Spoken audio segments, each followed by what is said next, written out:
Guayanidad con Rafael Marrón González. ¿Cuál es la cueva más grande del mundo? La cueva Charles Broer, descubierta por el naturalista venezolano Charles Broer Carías el 27 de marzo de 2004, luego de 27 años de exploración.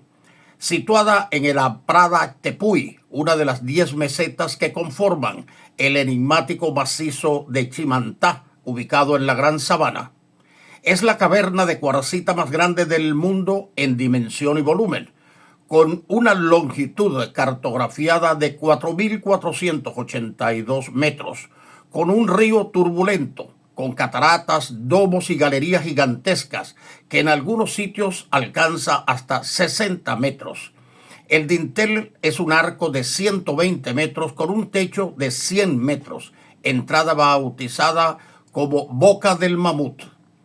Dentro de ella podría entrar la Cueva del Guácharo y en uno solo de sus salones puede aterrizar y despegar una avioneta. Explorar la cueva amerita buenas condiciones físicas y mentales porque se pasa más de una semana sin ver luz natural, con altas concentraciones de humedad. Ello hace perder la noción del tiempo, causa un enorme desgaste, acelera el crecimiento de las uñas y la barba y contribuye a que los exploradores cometan errores durante las caminatas. En su interior, el científico descubrió un organismo al que definió con el nombre científico de bioespelotema, palabra compuesta por el prefijo bio, de biológico o ser vivo, y espelotema, que es lo que define a las formaciones minerales secundarias. Es un término que podría ser entendido como minerales vivos, que solo se han encontrado en las profundidades de esta cueva guayanesa, creciendo en colonias, desafiando la gravedad de abajo hacia arriba, con formas similares a ramas de árboles y sin contacto con agua.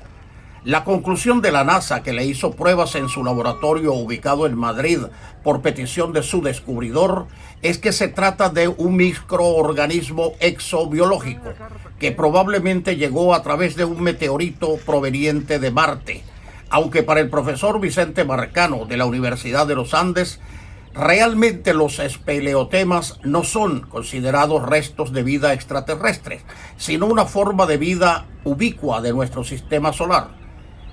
Es decir, que pudiera de igual manera ocurrir con o sin conexiones directas en otros ambientes planetarios, como particularmente Marte.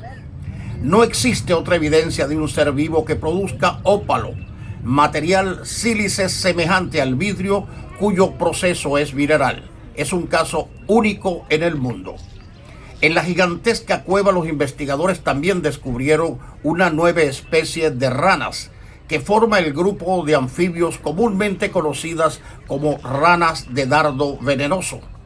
Los científicos la diferenciaron de sus parientes cercanos por su patrón de piel tan particular, ausencia de flecos en los dedos, membrana moderada en los dedos de los pies, las características de su lengua y la coloración amarilla y naranja en sus lados inferiores.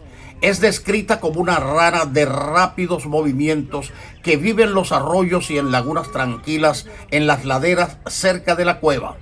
Esta es la 18ª especie de ranas descubierta en la Guayana venezolana. ¿Qué es el lago Leopoldo?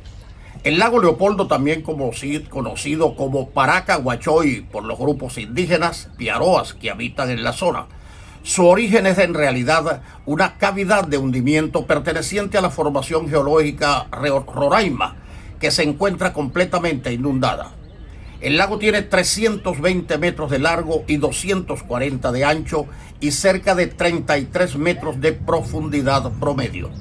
La primera referencia al lago Leopoldo la realiza Roger Bodart, miembro de la expedición del rey Leopoldo III de Bélgica a tierras guayanesas en 1952. Hasta aquí nuestro micro de hoy, recordándoles que la 8ª estrella en nuestro pabellón nacional es un símbolo merecido de la guayanidad.